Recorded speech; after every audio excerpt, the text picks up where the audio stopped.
Good morning everyone, कैसे हैं आप लोग। 4 डिसलाइक आ चुके हैं मेरे गुड मॉर्निंग बोलने से पहले। हे भगवान, कैसे बच्चे हैं।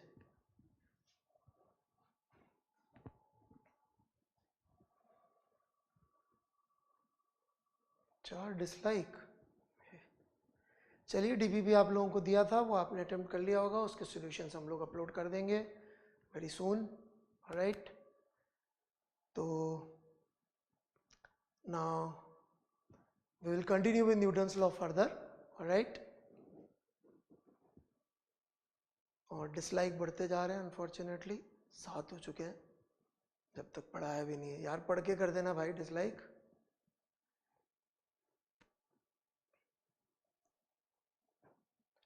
तो आज हम लोग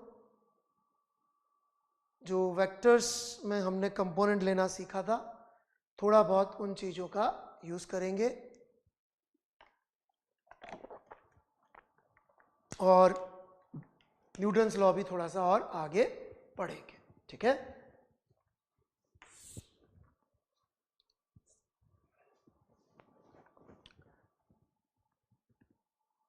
तो लास्ट क्लास में हम लोगों ने एक एग्जाम्पल लिया था। इंक्लाइन पे एक ब्लॉक फिसल रहा था, तो हमने पूछा था कि भाई उसका एक्सेलरेशन कितना होगा जब वो इंक्लाइन पे फिसलता हुआ जा रहा था। तो अपन ने निकाल लिया था जी साइन थीटा, वहीं से अपन आगे बढ़ रहे। ऑलराइट,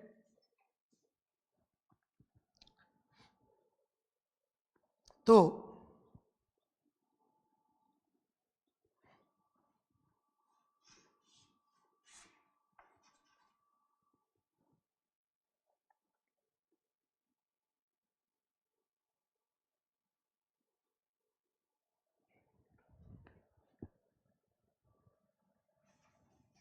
अलग अलग तरह के सवाल आज हम ले रहे होंगे, खूब सारे एग्जांपल्स ले रहे होंगे न्यूटन्स लॉ के। ऑलराइट, कुछ में वेक्टर्स यूज होंगे, कुछ में नहीं होंगे उस तरह से यूज, वो सब आपको सोचना है। ये 2 ब्लॉक अगल बगल में रखे हुए हैं। ऑलराइट, और हमने इस ब्लॉक को पुश किया। ऑलराइट, इस ब्लॉक को हमने पुश किया फोर्स F से। ऑलराइट, तो हम जानना चाहते हैं M2 पर कितना नॉर्मल कॉन्टैक्ट फोर्स लगेगा। Please proceed.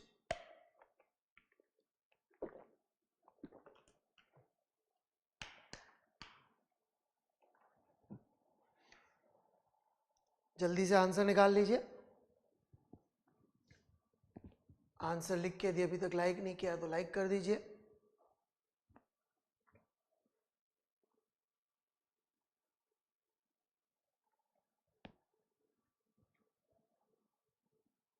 M2 पे नॉर्मल कॉन्टैक्ट फोर्स कितना लगेगा, दिस इज द क्वेश्चन।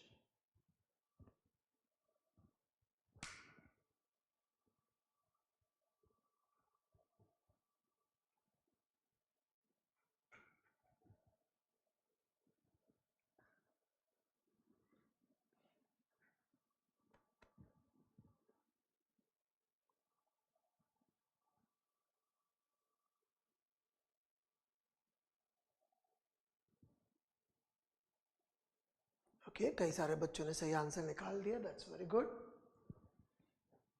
तो सबसे पहला पार्ट है एफबीडी बनाना। आदमी का हाथ M1 के कांटेक्ट में रहकर F फोर्स लगा रहा है। दूसरा ब्लॉक M2 को M1 पुश कर रहा होगा, एक नॉर्मल कांटेक्ट फोर्स है।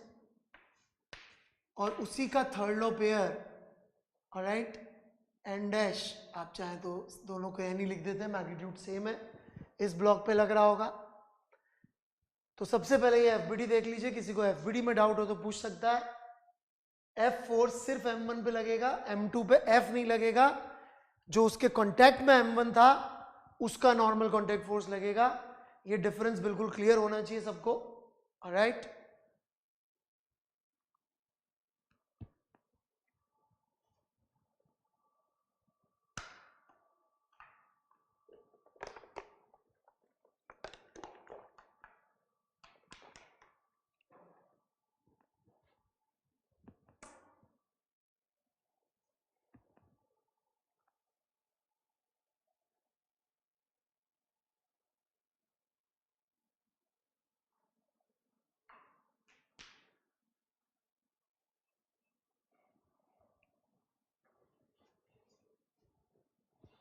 Alright, there seems to be no doubts. अब यदि हम इस पे न्यूटन सेकेंड लॉ लगाएं तो F minus N is equal to m1a। यदि ये a एक्सेलरेशन से जा रहा है तो m2 को भी सेम एक्सेलरेशन a से ही जाना पड़ेगा। क्यों? क्योंकि यदि दोनों साथ साथ रहना है तो एक्सेलरेशन इज सेम, ऑलराइट। और इस पे लिखेंगे तो n is equal to m2a। फिर से समझ लीजिएगा, ये फोर्स F कोई भूत नहीं है जो यहां से यहां ट्रांसफर हो जाएगा। m2 पे फोर्स इसलिए लग रहा है मिस्टर जे के बिकॉज N1 कॉन्टैक्ट में। ये फोर्स आपकी दिल की फील हो सकती है कि इस पर ट्रांसफर हो गया, पर ऐसे ट्रांसफर नहीं होते फोर्स, कॉन्टैक्ट से लगते हैं फोर्स ग्रेविटी के सिवाय। ओके, ये हमारी इक्वेशन हो गई। ए को सब्स्टिट्यूट कर दीजिए, alright, n by m2 here, तो F minus N is equal to m1 और n बाय m2, और हमने सॉल्व कर दिया तो n इस तरफ चला गया तो that becomes m2 upon m1 plus m2। दो स्टेप्स मैथ्स की मैंने साथ साथ लिख दिए। तो इतना नॉर्मल कॉन्टैक्ट फोर्स इनके बीच में आएगा। स्मूथ सरफेस है, फ्रिक्शन नहीं दे रखा है, ऑलराइट। एफबीडी में हमने बाकी के फोर्सेस क्यों नहीं बनाया, mg वगैरह, ऑलराइट। वैसे तो ये दो फोर्सेस और बनते, लेकिन चूंकि इस डायरेक्शन में मोशन नहीं हो रहा था इसलिए हमने थोड़ा बुद्धि का यूज करते हुए उसको डिसरिगार्ड कर दिया। नहीं तो ये दो फोर्सेस और होते, पर वो हॉरिजॉन्टल सरफेस पे रखे हुए इसलिए कोई फर्क नहीं पड़ेगा। सो this is our final answer. Very easy question, ज्यादा इसमें कुछ है नहीं करने को, ऑलराइट। चलिए आगे बढ़ते हैं।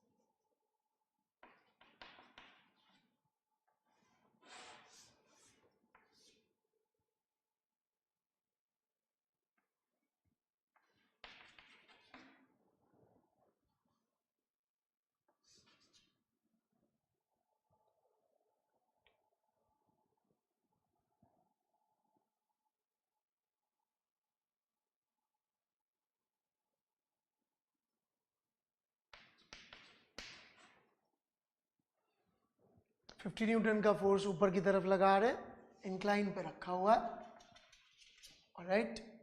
कोई बंदा लगा रहा, बंदा नहीं बनाया मैंने इस बार, ऑलराइट। तो अब इनका एक्सेलरेशन कितना होगा?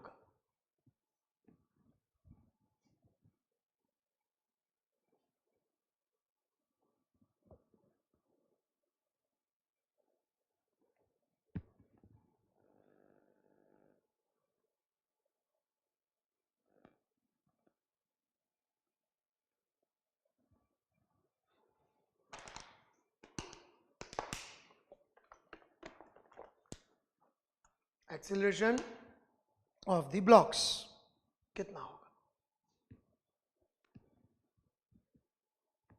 जल्दी से कर लीजिए सॉल्व, बहुत आसान सवाल है।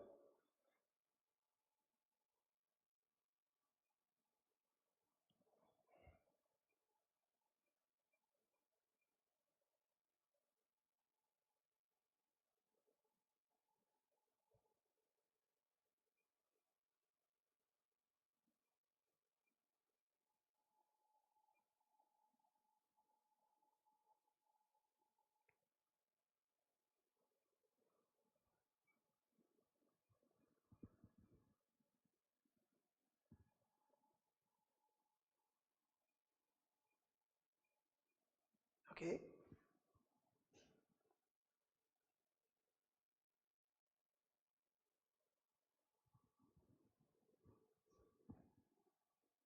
डायरेक्शन भी लिखनी पड़ेगी एक्सेलरेशन की बच्चों।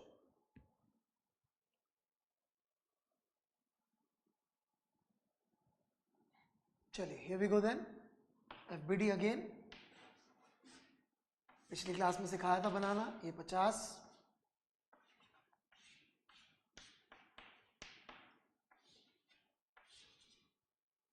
ये 50, ये एंगल देखेंगे तो 53 आ जाएगा, तो ये 37 डिग्री। एक इस पे नॉर्मल लग रहा होगा, एक आ जाएगा 5G, ये 50 इसलिए लिखा क्योंकि 5 किलोग्राम, तो 50 न्यूटन ये ऑलराइट, तो एक आ जाएगा इसके ऊपर 50 cos 37 डिग्री, एक आ जाएगा 50 sin 37 डिग्री, और एक आ जाएगा फोर्स F, ऑलराइट, जो इधर लग रहा होगा।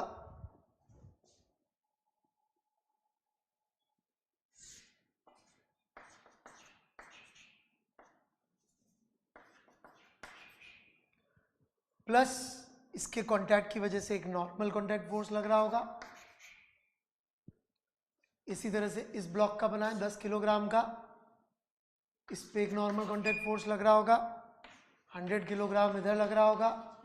इसके दो कंपोनेंट हो जाएंगे, एक N2 लग रहा होगा, ये 37 डिग्री, 100 cos 37 और 100 sin 37। अगेन यदि हम इसको ऐसे पुश कर रहे हैं तो यदि अपन अज्यूम कर सकते हैं कि साथ साथ चल रहे होंगे, ऑलराइट, तो इसका एक्सेलरेशन जो होगा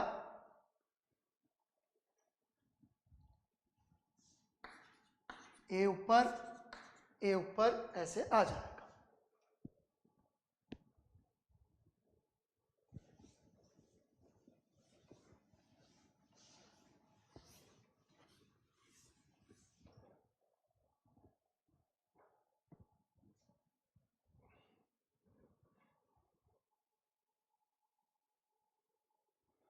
सो लेट्स सॉल्व दिस। अपन ने ऊपर की तरफ एक्सेलरेशन मान लिया है कि ऊपर जा रहा है, लेट्स से, फिर देखते हैं क्या होता है, राइट। एफबीडी में समझ में नहीं आया, एफबीडी में क्या समझ में नहीं आया भाई, 50 न्यूटन mg नीचे लग रहा है, तो ये 100 न्यूटन mg फोर्स नीचे लग रहा है। इसके दो कंपोनेंट लिए, जैसा पिछली क्लास में सिखाया था, दो नॉर्मल कॉन्टैक्ट फोर्स, और ये नॉर्मल कॉन्टैक्ट फोर्स इंक्लाइन की वजह से लगे, दैट्स इट। तो यदि हम ऊपर चलता हुआ मान ले तो इक्वेशन आएगी 50, जो ये येलो में लिखा है, minus 50 sine 37 degree. 50 sine 37 degree आप करेंगे तो 50 इंटू 3/5 करेंगे तो -30। माइनस क्यों? क्योंकि नीचे आ रहा है, माइनस n, अपन ने ऊपर की तरफ प्लस मान लिया, एक्सेलरेशन डायरेक्शन में जनरली हम लोग प्लस मान लेते हैं, okay, is equal to 5a और n minus 100 sine 37 degree, 100 sine 37 degree is equal to 10। तो एफबीडी आराम से देख लीजिए एक बार, इसमें ऐसा कुछ भी नहीं है, ऑलराइट, ऑलराइट, इसमें ऐसा कुछ भी नहीं कि समझ में ना आए। ये ग्रेविटी का फोर्स, ये उसके दो कंपोनेंट्स हो गए, ये अपन ने पिछली क्लास में किया था, आप नोट्स में देखिए मिलेगा, पिछली क्लास में तो आपने ध्यान नहीं दिया है। फिर इसके ऊपर कांटेक्ट की वजह से नॉर्मल कांटेक्ट फोर्स, और ये 50 साइन 37 डिग्री करके एक फोर्स ऊपर की तरफ, जो ये 50 न्यूटन जो अपन ने पुश किया था वो, और ये 50 साइन 37 डिग्री इस 50 का कंपोनेंट, और इस डायरेक्शन में अपन ने न्यूटन का सेकंड लॉ लिख दिया। ऐसे कैसे, यहाँ पे n ऊपर, इसी का थर्ड लॉ पे, और ये mg का कंपोनेंट 100 साइन 37 डिग्री, राइट। ये कैसे हुआ? This is net force is equal to mass into acceleration. तो net force mass into acceleration, alright. तो ये है इसका एक्सप्लेनेशन। जिन बच्चों को हमने बोला एक बार दोबारा सुन के देख लें, समझ में अब आ जाना चाहिए। अब इन दोनों इक्वेशंस को हम सॉल्व करेंगे, ऑलराइट। तो ये लिखा हुआ है यहाँ पे 20 minus n is equal to 5 है, यहाँ लिखा हुआ है n minus 60 is equal to 10 है। इसको अपन ने जोड़ा, सॉल्व किया, तो इधर तो बच जाएगा -40 इज इक्वल टू 15 है, तो a की वैल्यू आ गई -40 बटा 15, ऑलराइट। तो इसको आप डिवाइड कर लीजिए 5 से, तो 8/3, और माइनस का साइन, माइनस का sine is very important, alright, minus का साइन इज वेरी इंपॉर्टेंट। किसी ने पूछा एक्स वाई एक्सिस क्या है, ये एक्स मान लीजिए आप, ऑलराइट, और ये वाई मान लीजिए। जनरली हम लोग एक्सिस जो होती है वो मोशन के अलोंग ही ले लेते हैं, पिछली क्लास में किया था अपन ने, ऑलराइट। तो अपन ने क्या किया, जो मोशन इंक्लाइन था उसके अलोंग की कोई अपन ने एक्सिस ले लिया है, ऑलराइट। तो ये -8/3 करके आपका एक्सेलरेशन आ गया। माइनस का मतलब अपन ने माना था ऊपर और ये जा रहा होगा नीचे। ओके सुधीर सिंह जी, एक्सिस ये एक्स एक्सिस है, वाई एक्सिस पे अपन ने न्यूटन्स लॉ लिखा ही नहीं क्योंकि जरूरत नहीं है, उधर कोई मोशन हो नहीं रहा है, इसलिए we don't need it. Alright, अब हालांकि सवाल में पूछा तो गया था सिर्फ एक्सेलरेशन, पर फिर भी मैं नॉर्मल भी निकाल रहा हूं। क्यों? थोड़ी देर में समझ में आ जाएगा। तो यहां पर मैंने normal -60 is equal to acceleration का वैल्यू पुट किया -80/3 और इसको सॉल्व किया तो this becomes 180 -80/3 is equal to 100/3। Right, तो नॉर्मल की वैल्यू आ गई 100/3। What is the meaning of negative acceleration? Negative acceleration मतलब अपन ने जिस दिशा में माना था उससे अपोजिट दिशा में आ गया। राइट, वेक्टर के अंदर माइनस का साइन लगाने का मतलब होता है कि जिस दिशा में माना था उससे ठीक अपोजिट दिशा में माइनस से काम चल जाता है। फर्स्ट इक्वेशन समझ में नहीं आया। फर्स्ट इक्वेशन में सोहन में -30 कहां से आया? ये लिखा हुआ है, -30 कहां से आया? दोबारा लिख देते हैं, माइनस यहां से आया क्योंकि ये 50 साइन 37 डिग्री नीचे लग रहा है, तो this is -50 sine 37 degree is 3/5। आप लोग इसको देख रहे हैं मोस्ट प्रोबेबली, साथ साथ लिख नहीं रहे, देखने से समझ में नहीं आएगा प्रीतिका बेटा, प्लीज लिखिए साथ साथ तो समझ में आएगा। रोहन चौधरी, नेगेटिव एक्शन का मतलब बस इतना सा है कि जो दिशा मानी थी उससे अपोजिट में ये आ गया है।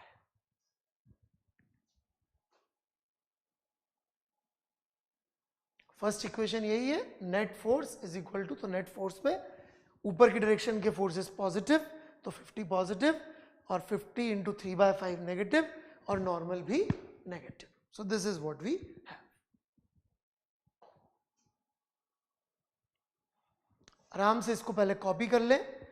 आपकी आदत स्कूल से क्या पड़ रही है कि पहले देखेंगे फिर समझेंगे फिर लिखेंगे, जबकि पहले आपको क्या लिखना है? पहले सबसे पहले क्या करना है? लिखना है।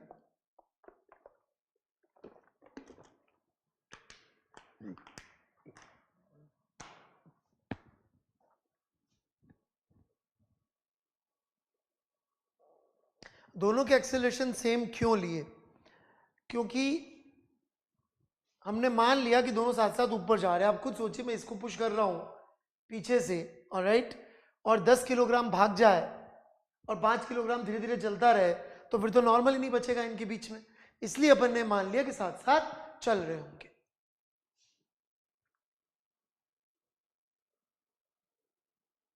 नेगेटिव साइन का मीनिंग ये है कि अपन ने जो दिशा मानी थी एक्सेलरेशन की अननोन, वो आंसर विद साइन आया। F equal to M A लगाया है बेटा, सेकेंड इक्वेशन इस ब्लॉक के लिए लिखी है, तो इसका एक्स मास कितना है? 10 किलोग्राम, तो यहां पे 10 ए आ गया। राइट, तो नेगेटिव का मतलब ये है कि जो एक्सेलरेशन अपन ने माना था ये उससे अपोजिट डायरेक्शन में है। यही है नेगेटिव का मतलब, कि अननोन के लिए नेगेटिव मानने का मतलब ये होता है कि जो माना था उससे अपोजिट डायरेक्शन में ये है। इसका मतलब ये ऊपर नहीं जा रहा होगा, नीचे आ रहा होगा। राइट, इसका मतलब ये ऊपर नहीं जा रहा होगा, नीचे आ रहा होगा।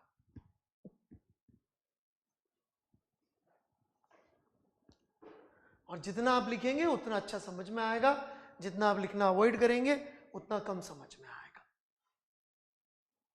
पहले लिखें, चाहे समझ में आए चाहे नहीं आए, पहले लिखेंगे फिर पूछेंगे, बेस्ट स्ट्रैटेजी। सर कंपोनेंट नहीं आए, कंपोनेंट का आपको प्रैक्टिस करने को भी दिया था और ये करके भी दिखाया। ये 50 है तो इसके कंपोनेंट एक इस तरफ एक इस तरफ। पिछली क्लास में सेम एग्जांपल कराया हमने, जाके देखिए एक बार। कंपोनेंट क्यों निकाले? क्योंकि मोशन जो हो रहा है वो इस दिशा में हो रहा है और जो फोर्सेस लग रहे हैं वो अलग अलग डायरेक्शंस में लग रहे हैं, तो फिर अपन को ऑब्वियसली एक डायरेक्शन चुननी पड़ेगी जिसमें अपन को न्यूटन सेकंड लॉ लगाना है, इसलिए अपन ने कंपोनेंट लिए हैं यहाँ पे। और कोई डाउट्स? कंपोनेंट इसलिए लिए क्योंकि फोर्सेस तो कुछ इसमें लग रहे हैं, कुछ इसमें लग रहे हैं। पिछली क्लास में लिया था अपन ने, वहां पे सेम सवाल अपन ने एक ब्लॉक बिना किसी फोर्स के करके दिखाया था, तो वहां पे भी कंपोनेंट लिए थे अपन ने सॉल्व करने के लिए कि कितना एक्सेलरेशन होगा। यहाँ पे भी कंपोनेंट लिए।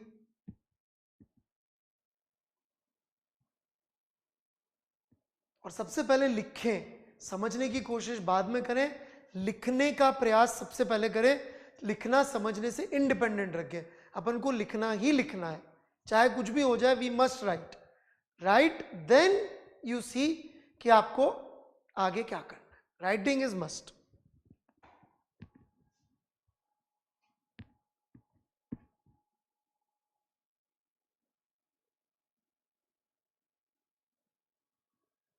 एक्सिलरेशन से पता चलेगा। रविंद्र तोमर का बड़ा अच्छा सवाल है, सॉरी सुधीर सिंह का, कि हमें कैसे कंपोनेंट किस फोर्स के निकालने, क्योंकि एक्सिलरेशन इस डायरेक्शन में ही होगा, तो इस डायरेक्शन में अपन कंपोनेंट लेंगे तो अच्छा रहेगा।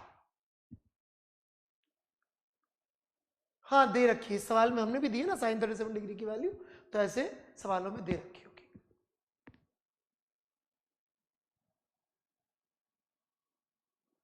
Okay, I have answered sufficiently. Alright, तो ये नेगेटिव वाली चीज को मैं समझाने का थोड़ा सा प्रयास और करता हूं। ऑलराइट,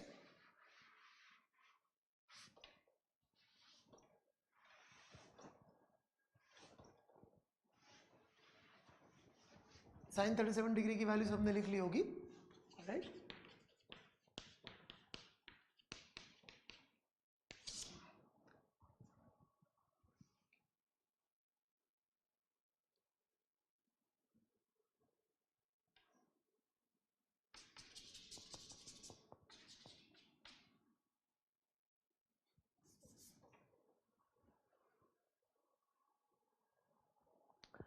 नाउ लेट्स से हम 50 न्यूटन का फोर्स इस ब्लॉक पे लगा रहे हैं। ओके, 50 न्यूटन का फोर्स इस ब्लॉक पे लगा रहे हैं, इसको खींच रहे हैं, समझ मेरी बात? खींच रहे हैं, ऐसे कोई बंदा खींच रहा है ऊपर इस ब्लॉक को 50 न्यूटन के फोर्स से। F is equal to 50 newton का फोर्स ये लगा रहा है ऊपर की तरफ, ठीक है, ही इज पुलिंग इट। तो मैं डायरेक्शन भी बना देता हूं, ठीक है, ऐसे लगा रहा है। अब इन दोनों ब्लॉक का एक्सेलरेशन बताना है, प्लीज प्रोसीड।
दोनों ब्लॉक्स का एक्सेलरेशन निकालना है भाई,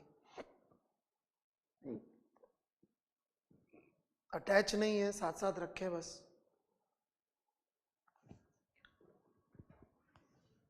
ये बंदा खींच रहा है इसको 50 न्यूटन के फोर्स से ऊपर, साथ साथ रखे थे बस, ये इसको 50 न्यूटन के फोर्स से खींचा जा रहा है।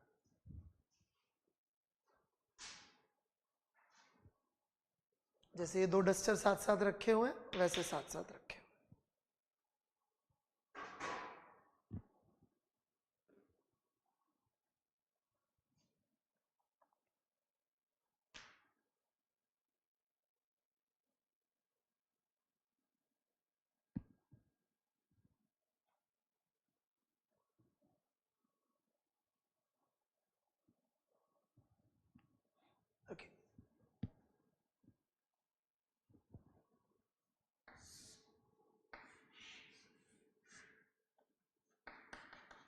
Again FBD। प्लीज देखने की बजाय चित्र बनाइएगा साथ साथ। यदि आप साथ साथ FBD नहीं बनाएंगे, चित्र नहीं बनाएंगे तो समझ में नहीं आएगा। ये mg बनाया मैंने, आप भी बनाइए साथ साथ। वेट मत करिए समझने का, लिखते जाइए, पेन चलाने से ज़्यादा समझ में आएगा। ये अगेन इसके कंपोनेंट ले रहे हैं अपन। इसी दिशा में क्यों ले रहे हैं? क्योंकि मोशन इस एक्स के अलॉन्ग ही होगा। 50 cos 37 degree, 50 sin 37 degree, normal contact force N,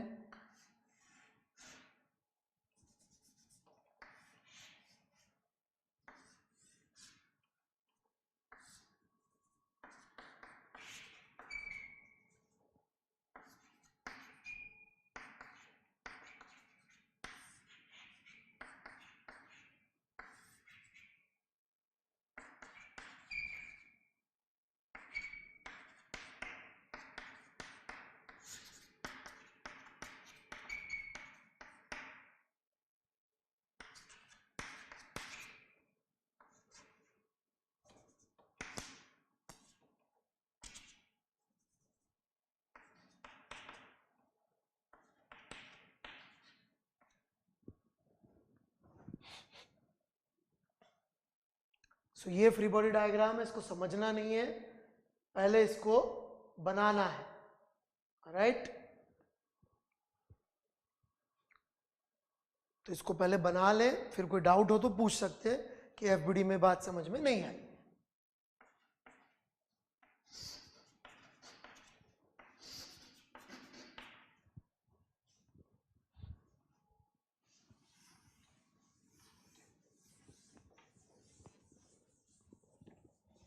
component क्यों इस तरफ लिए? क्योंकि मोशन इस एक्सिस के अलोंग हो रहा है, तो बेहतर रहेगा कंपोनेंट इस डायरेक्शन में लेना। और जैसे पिछली बार अपन ने अज्यूम किया था कि ये A से ऊपर जा रहा है और ये भी A से ऊपर जा रहा है, मान लेते हैं, देखेंगे क्या होता है। ऑलराइट, नाउ इसके लिए इक्वेशन लिख रहा हूं, तो इसके लिए इक्वेशन हो जाएगी 50 sin 37 degree minus N is equal to 5A, 5A क्योंकि 5 kilogram MA, F equal to MA। उसके लिए इक्वेशन हो जाएगी N माइनस 100 sin 37 डिग्री और प्लस 50 क्योंकि वो बंदा ऊपर से इसको खींच रहा था, इज इक्वल टू 10A। हम इनको जोड़ देते हैं और सॉल्व करते हैं, देखिए क्या होता है। ऑलराइट, तो ये हो गया 30, N कट गया, ये हो गया minus 60 plus 50 is equal to 15A। Alright, तो ये हो गया A इज इक्वल टू 20/15 या फिर 4/3। सम ऑफ यू में थिंक कि सर फर्स्ट क्लास है तो बढ़िया आंसर आ गया अपना। ऑलराइट,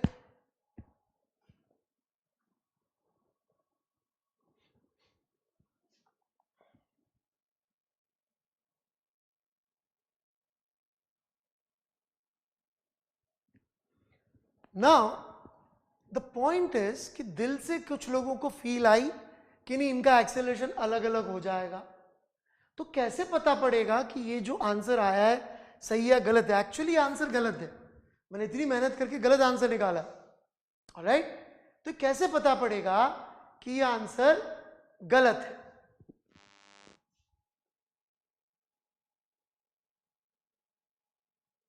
अरे यार, ये ऊपर वाली इक्वेशन गलत लिख दिया मैंने, सॉरी। ओहो, ये इक्वेशंस गलत हो गई, मैंने साइन का ध्यान नहीं रखा। चलिए पूरा दोबारा लिखना पड़ेगा, 1 मिनट लगेगा। N दोनों ही नीचे लग रहे हैं। ओहो, 1 मिनट, ये थोड़ा सा गड़बड़ हो गया है, मैंने साइन का ध्यान नहीं रखा। I lost my concentration. सो मैं दोबारा इक्वेशंस लिख देता हूं, दोबारा सॉल्व कर, बिग मिस्टेक। चलिए नीचे मान के लिख देता हूं, नीचे की तरफ पॉजिटिव मान के लिख रहा हूं x, ऑलराइट, नीचे की तरफ प्लस x मान के लिख रहा हूं इस बार। So n plus 50 sin 37 degree is equal to 5 into A, नीचे की तरफ प्लस मान के लिख रहा हूं क्योंकि इसके ऊपर दोनों फोर्स नीचे लग रहे हैं तो मैंने एक्सेलरेशन दोनों का नीचे मान लिया, ऑलराइट। और उसके लिए हो जाएगा 100 sin 37 डिग्री विच इज 3/5, 3/5, नीचे की तरफ पॉजिटिव मान के एक ही फोर्स है, बाकी के नॉर्मल ऊपर लग रहा है इस ब्लॉक पे और F भी ऊपर ही लग रहा है, तो -50 is equal to 10, okay। Now if we solve this, I'm sorry for doing mistake, तो ये 60 प्लस 30, ऑलराइट, और n कट गया, -50 is equal to 15a, so this becomes a is equal to 90 minus 50, 40, so 40/15, alright। So ऐसा कुछ answer आ गया। Now how do we know कि ये answer सही है कि नहीं है? एक्चुअली आंसर सही नहीं हो भी सकता है, नहीं भी हो सकता है, ऑलराइट। कैसे पता पड़ेगा सही है कि नहीं है? उसके लिए हमें एक चीज चेक करनी पड़ेगी। क्या चीज चेक करनी पड़ेगी? ऑलराइट, कि नॉर्मल कॉन्टैक्ट फोर्स क्या आ रहा है, उससे कैसे पता पड़ेगा मैं अभी बताता हूं, यहां पे वैल्यू पुट करके, ऑलराइट। तो हम नॉर्मल की कैलकुलेशन करें तो this becomes normal plus 30 is equal to 40/15 into 5, alright, which is 3। तो नॉर्मल की वैल्यू आ रही है 40 minus 90/3 which is minus of 50/3। Now the point is this बच्चों, कि जो नॉर्मल की वैल्यू आई है -50/3, मैंने अभी अभी कहा था कि यदि नॉर्मल की वैल्यू नेगेटिव आ जाए या किसी भी वेक्टर की वैल्यू नेगेटिव आ जाए तो उसका सिर्फ इतना सा मतलब होता है कि डायरेक्शन जो मानी थी उससे अपोजिट है। मैथ्स आपकी इतनी ही मदद कर सकती है, बात समझिएगा मेरी, ऑलराइट। मैथ्स आपकी इतनी मदद कर सकती है कि वो आपको ये बता सकती है कि भाई ये जो डायरेक्शन जो आया नेगेटिव, इसका मतलब जो आंसर है वो, ऑलराइट, इससे अपोजिट है, ऑलराइट, जो आया है उससे अपोजिट डायरेक्शन है।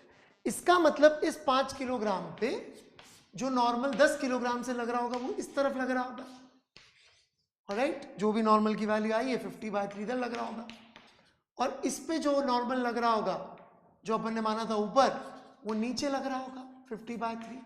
लेकिन वी नो नॉर्मल इस ब्लॉक पे जब लगेगा तो उसके पुश की वजह से लगेगा, ऑलराइट। और ये वाला पे जो नॉर्मल लग रहा होगा वो इसकी तरफ लग रहा होगा, तो ये तो उल्टा आ गया। तो ये जो आंसर आया है, क्या ये फिजिकली पॉसिबल है आंसर आना?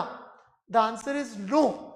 मेरी बात समझिएगा, पिछली बार एक्सेलरेशन नेगेटिव आया था तो क्या वो पॉसिबल था एक्सेलरेशन जैसे अपन ने माना था उससे अपोजिट डायरेक्शन में आना?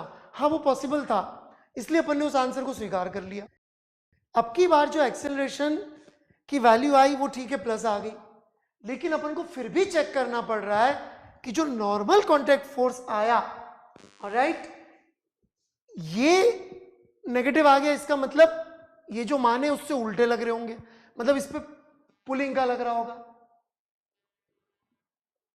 तो क्या इस पे पुलिंग का नॉर्मल कॉन्टैक्ट फोर्स लगना, इस पे पुलिंग का नॉर्मल कॉन्टैक्ट फोर्स लगना पॉसिबल है? नहीं है। चूंकि नहीं है इसलिए ये हमारा पूरा सॉल्यूशन गलत हो गया है। तो इस वजह से मैं थोड़ा सा इसमें गड़बड़ कर दिया, क्योंकि मैं वो एक्सेलरेशन का ध्यान नहीं रखा था मैंने, तो साइन की गड़बड़ हो गई थी। लेकिन ये मैंने सब कुछ फिजिक्स सही लगाई, इसमें फिजिक्स गलत नहीं है। ये बहुत इंटरेस्टिंग बात है समझने की कि we are not applying wrong physics but still we are getting wrong answer. Right, physics is correct but answer is wrong. तो हमें इतनी अच्छी फिजिक्स करनी है कि हम लोग फिजिक्स से चेक करके बता सकें कि आंसर सही है कि गलत है। तो एक बार कॉपी कर लीजिए और पहले इस पे अपन बात कर लेते हैं, फिर आगे बढ़ेंगे।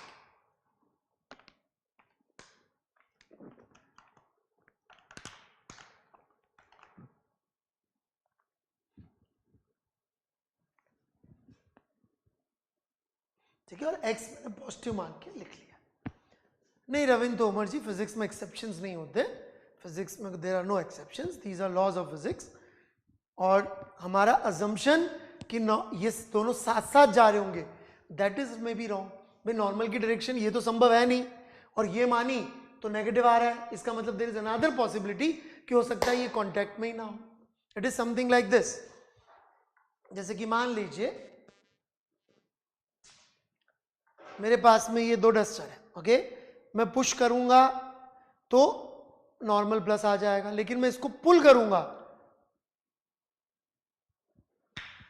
हाँ एक्सेलरेशन भी रोंगे mister Amol Garg. Alright, normal की वैल्यू से हमें समझ में आया कि एक्सेलरेशन इज रॉन्ग।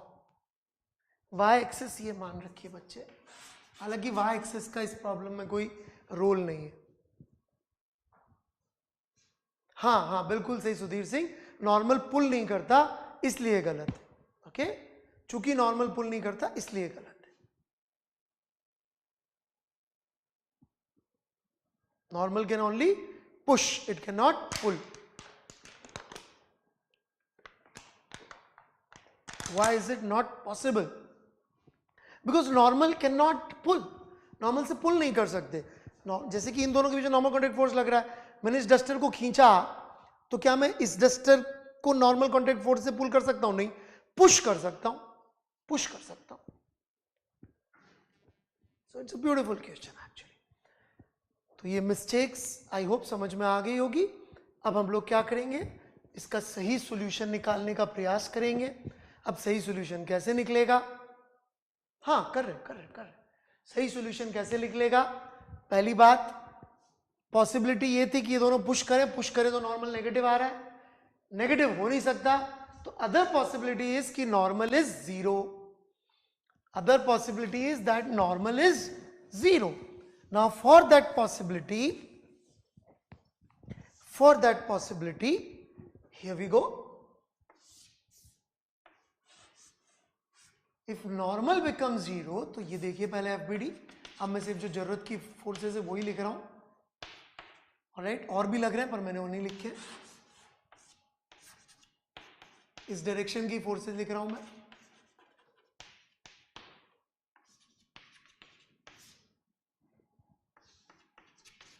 और नॉर्मल को zero, if assuming normal is equals to zero, alright, if normal is zero, this is what is your FBD.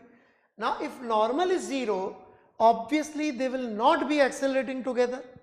If normal is zero मतलब उनका कॉन्टैक्ट ही नहीं है, जब कॉन्टैक्ट नहीं है तो उनका एक्सेलरेशन सेम नहीं होगा, जैसे कि ये दो डस्टर, ऑलराइट, कॉन्टैक्ट ही नहीं है तो एक्सेलरेशन सेम क्यों होगा? जबकि हम पुश कर रहे हैं तो एक्सेलरेशन सेम आ रहा है, ऑलराइट। तो गोइंग फर्दर,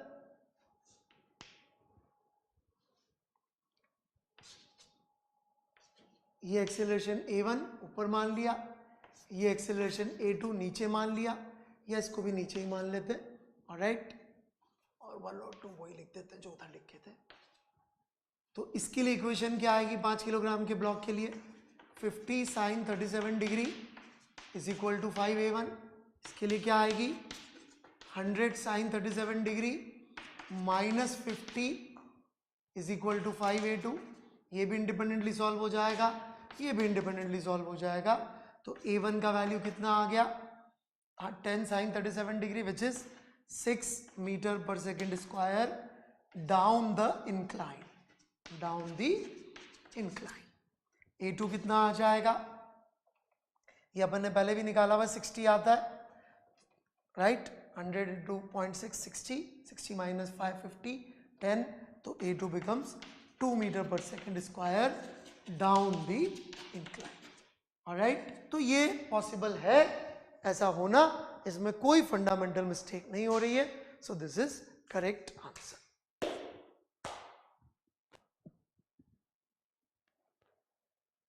हाँ, ऐसे यही जेई में होता है बच्चों. आईआईटी के अंदर this is what they do. आपको फंसाने के लिए सवाल में बस इतना सा चेंज करने की जरूरत है. और अपन ने जो एक चीज सोची थी कि इतनी इंपॉर्टेंट नहीं है, क्या चीज, कि नॉर्मल की डायरेक्शन क्या होती है, वो देखिए थ्योरी में पढ़ा था. अब सवाल में ऐसे यूज हुआ कि नॉर्मल कैन ओनली पुश. इस सवाल में ऐसे यूज हुआ. याद तो कर लिया था अपन ने कि normal can only push, right, but उस सवाल में ऐसे यूज हो रहा है.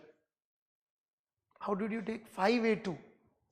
अरे यार आज क्या हो रहा है. 10A2, sorry. Alright, I need to take rest, more rest, or maybe taking more rest has made me do mistakes. Sorry, 1 meter per second square. All right, 10A2, 5A. Okay.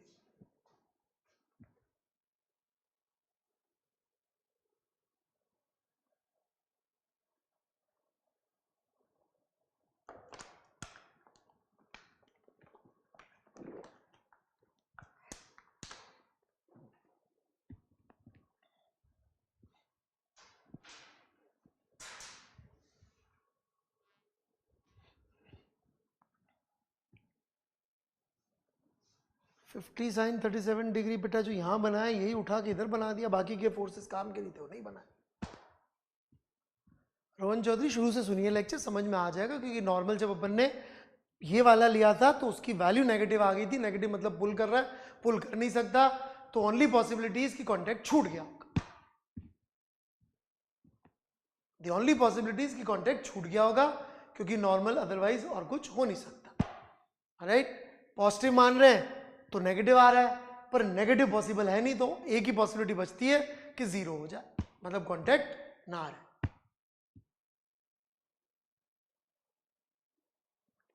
अरे लिया तो है इसमें से भाई, ये एफबीडी का बस इतना ही पार्ट बना लिया क्योंकि यही काम का था अपने डिस्कशन के लिए. ये वाले फोर्सेस काम के नहीं थे, तो मैंने सिर्फ इतना पार्ट बना के थोड़ा जल्दी से सॉल्व कर दिया ताकि आपको दिख जाए क्लियरली.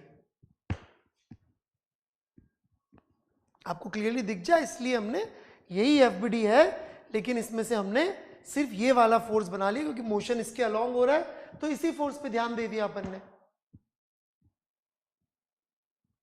बिल्कुल सही, हमें चेक करना पड़ेगा Rohit Garg ji.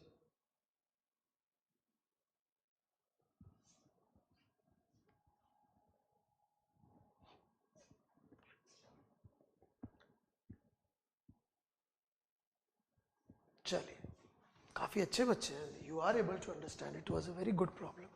That's nice, good job.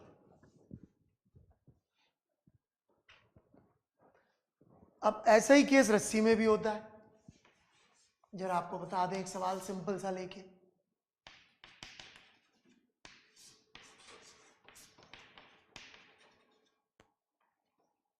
ठीक है, दोनों सवाल सॉल्व करेंगे. क्वेश्चन ए ये है कि मैं 5 किलोग्राम वाले ब्लॉक को 150 न्यूटन फोर्स से इधर खींच रहा हूं. क्वेश्चन पार्ट बी ये है कि मैं 5 किलोग्राम वाले ब्लॉक को 150 न्यूटन के फोर्स से इधर पुश कर रहा हूं और बीच में लंबी सी रस्सी बांध रखी है. दोनों केस में दोनों ब्लॉक के एक्सेलरेशन निकालना है. दोनों केस में दोनों ब्लॉक के एक्सेलरेशन निकालना है. करें.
ओके, ए वाला सॉल्व करते हैं जरा जल्दी से।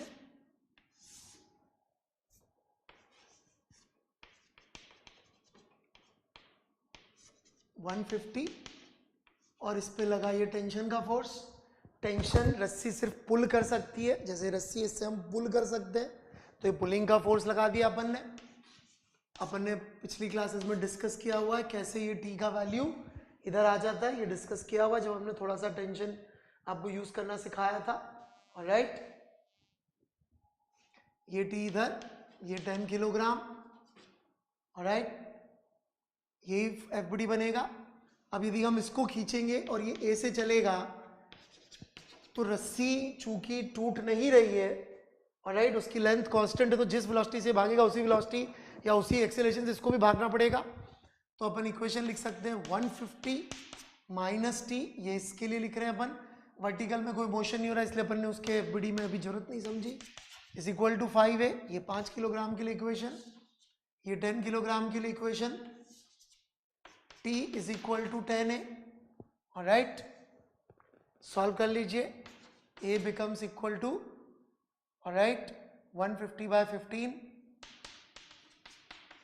जोड़ेंगे तो आ जाएगा, दैट इज 10 मीटर पर सेकेंड स्क्वायर। फिर भी मेरा कहना है चेक करना चाहिए। ऑलराइट, तो चेक करेंगे तो टेंशन की वैल्यू आ जाएगी, यहाँ पे पुट कर दिया अपन ने, तो टेंशन की वैल्यू आ गई 100 न्यूटन, मतलब सब ठीक है। राइट, कोई प्रॉब्लम किसी को यहां तक? आगे बढ़ते। अब बी में हम लोग को तो पता नहीं है, लेट से कुछ बच्चों ने बोला साहब हमें तो नहीं पता कैसे लग रहा है, तो ये 150 न्यूटन और इस पे टेंशन का फोर्स लग रहा होगा पुलिंग का, तो ये अपन ने इसको पुल करवा दिया। और इस 10 किलोग्राम पे टेंशन का फोर्स लग रहा होगा अगेन पुलिंग का, इसको पुल करवा दिया अपन ने। ऑलराइट,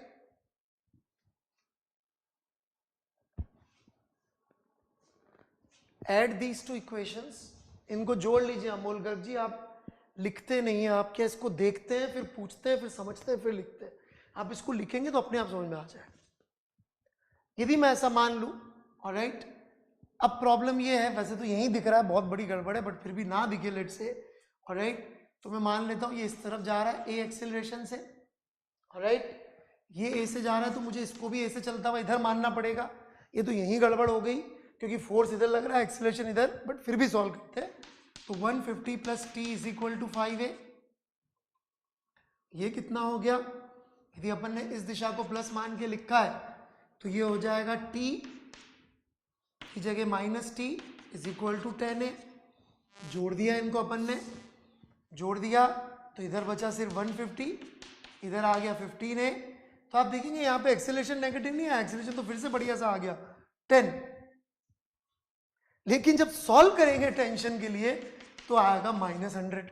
-100 मतलब कि टेंशन तो ऐसे नहीं लग सकती, मतलब ये इधर लग रही होगी। इसका मतलब this solution must be wrong. Right, acceleration इसलिए सेम लिए बिकॉज ये हमारी बेसिक ऑब्जर्वेशन की रस्सी से बांध के यदि हम चीजों को चलाते हैं तो साथ साथ चलते हैं। ऑलराइट, ऐसे देख लीजिए, ये बेसिक ऑब्जर्वेशन है कि रस्सी टाइट रहने के लिए जरूरी है कि इनकी वेलोसिटी सेम हो। जैसे कॉन्टैक्ट में दोनों ब्लॉक्स का वेलोसिटी सेम था, ऑलराइट, वैसे इसमें भी सेम था। अब यहां आप देख सकते हैं टेंशन नेगेटिव आ गया। क्या ये फिजिकली पॉसिबल है? समझिए, सिर्फ मैथ्स की हम मैथ्स यूज कर रहे हैं लेकिन फिजिक्स छोड़ के नहीं यूज कर रहे। हमको जो फैक्ट पता है, ऑलराइट, कि टेंशन ऐसे ही लग सकती है, यदि वो फेल हो रहा है तो इसका मतलब हमारा सॉल्यूशन गलत हो गया।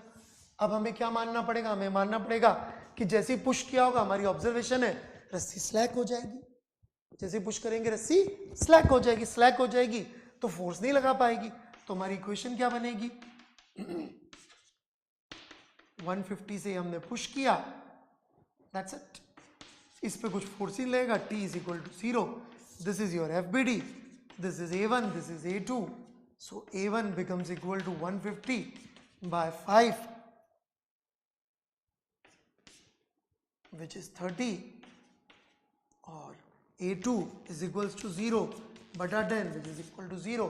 तो जब तक जाके टक्कर नहीं होती तब तक नहीं होगा, right. Engineered clash, sir T same क्यों लिए, डिस्कस किया हुआ है क्लास में पहले, आपने या तो प्लेलिस्ट में जाके पुराने वीडियोस नहीं देखे, शुरू से देखिए, तब न्यूटन्स लॉ समझ में आएंगे। बहुत अच्छी तरह से डिस्कस किया हुआ है, राइट। टेंशन कैसे लेते हैं। शशांक सर, यदि उस वाले वीडियो का लिंक बता दीजिएगा इनको, जहाँ पे अपन ने डिस्कस किया था टेंशन फोर्स 2 या 3 लेक्चर पहले।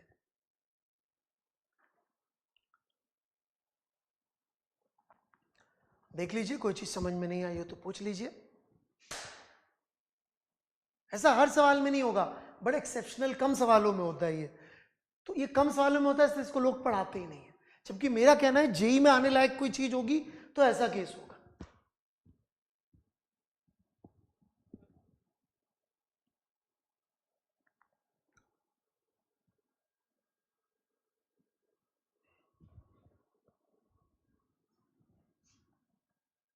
Alright, so if there are no further doubts, आगे बढ़ते हैं हम लोग।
Find acceleration of blocks. Correct.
Alright, यही एफबीडी बना लेते हैं पहले।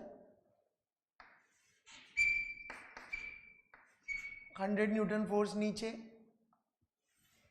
ये 37 डिग्री पे एक, तो 100 cos 37 डिग्री एक कंपोनेंट, पिछली क्लास में सिखाया था लेना।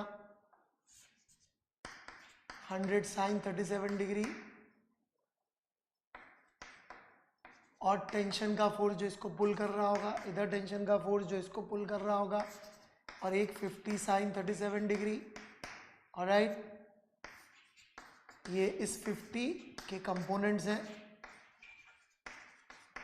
ऑलराइट, इस 50 के ये दोनों कंपोनेंट्स हैं, इस 100 के दोनों कंपोनेंट्स हैं। ये एक्सेलरेशन अपन ने ऊपर मान लिया, ये कंपोनेंट अपन ने इस एक्स वाई के अलोंग लिए थे, सेम सवाल पहले किए। ऑलराइट, फिर ये N2 और N1 भी बना लीजिए। सो this is our free body diagram. Alright, अब अपन क्या कह सकते हैं, उस 10 किलोग्राम ब्लॉक के लिए 50 का फोर्स से हम खींच रहे हैं -t, वो प्लस माना है तो -t, minus 100 sin 37 degree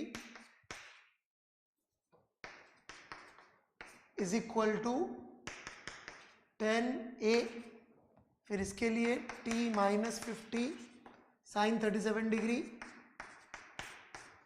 is equal to 5 into a, जोड़ दीजिए 50 minus 60 minus 30 is equal to 15a। Right, तो ये कितना हो जाएगा, -10 -30 -40 -40 by 15 is your acceleration, that is -8 by 3 meter per second square. Now how do we know this is right or wrong? Still we do not. Alright, let's check it. कैसे check करेंगे, tension से check कर सकते हैं। Tension की value check कर लीजिए, यहाँ पे पुट किया आपने। ऑलराइट, तो ये लिखा हुआ है, कितना लिखा था, 30 उधर चला गया, तो 5 - 5 इंटू 8/3, और ये 30 इधर चला गया। सॉल्व करके देख लीजिए। सो this is -40 + 90/3, so which is 50/3. This is force of tension. तो टेंशन नेगेटिव नहीं आया, हमने माना ये था ऊपर जा रहा है, एक्सेलरेशन नेगेटिव आया, क्या नीचे आना संभव है? यस। टेंशन पॉजिटिव आना मतलब कि पुलिंग संभव है? यस। तो हमारे को फिजिक्स इसी तरह से सीखनी पड़ेगी कि, क्योंकि यदि मैंने शुरू से आपको सिर्फ इक्वेशंस पर डिपेंडेंट कर दिया बच्चों, जैसा मैक्सिमम बच्चे होने वाले हैं आपके साथ के जिन्होंने जेईई की तैयारियां शुरू कर दी है अलग अलग जगहों पे, वो सिर्फ इक्वेशन से फिजिक्स सोचेंगे, वो कभी सीखेंगे ही नहीं कि इक्वेशंस तो ठीक है, हमें एक पार्ट करती है फिजिक्स का, लॉजिक से हमें चेक करना ही पड़ेगा। ऑलराइट, तो अपन ने एक्सेलरेशन नेगेटिव आ गया, तो इसका मतलब 8/3 डाउनवर्ड्स, अपना आंसर हो जाएगा 8/3 मीटर पर second square down the incline. Right, अब यहां पे यदि मैं इसको 50 न्यूटन पुश करने की बजाय ऊपर पुल करने या नीचे पुश करने लग जाऊं, तो हो सकता है एक्सेलरेशन की वैल्यू फिर भी आ जाए, लेकिन टेंशन नेगेटिव आ जाए। तो टेंशन नेगेटिव है कि नहीं ये अलग से चेक कर रहे हैं, एक्सेलरेशन नेगेटिव हो सकता है कि नहीं हो सकता है ये चेक करें। हाँ, हम किसी चीज को ऊपर खींचें तो क्या वो हो सकता है नीचे फिसलती जाए? बिल्कुल हो सकता है, लेकिन रस्सी से पुश कर सके, पुश ये हो सकता है क्या? ये नहीं हो सकता। लेकिन यहां तो पुल है तो ठीक है। राइट, आप लोग चाहें तो घर पे ट्राई कर लीजिएगा, सिर्फ इतना सा चेंज है, इस 50 को नीचे करके देखिएगा, ऊपर की बजाय देखिएगा क्या होता है। ठीक है, चलिए। ह्यूमंस किस ऑर्डर का फोर्स लगा सकते हैं? पुरुषोत्तम शर्मा। ऑलराइट, अभी कल ही जो है एक बंदे ने 501 किलो का डेडलिफ्ट किया है, तो उसने 5000 न्यूटन का फोर्स लगाया होगा। That is human record. Alright, deadlift का मतलब डेडलिफ्ट मतलब नीचे से ऐसे वजन उठाने का, 500 किलो मतलब 5000 न्यूटन का उसने फोर्स लगाया होगा। लेकिन यदि वो फोर्स इंपल्सिव नेचर का है कि जोर से जाके मुक्का मारा, किसी बहुत ट्रेंड बॉक्सर ने, माइक टाइसन या किसी ने, तो वो हो सकता है कि किलो न्यूटन्स के ऑर्डर का हो जाए, लेकिन उस इंस्टेंट में। ओके, तो वो सबका अलग अलग होता है। पुरुषोत्तम शर्मा जी, ऑलराइट, आप किस ऑर्डर का लगा सकते हैं आप बताइएगा। Thank you, bye bye.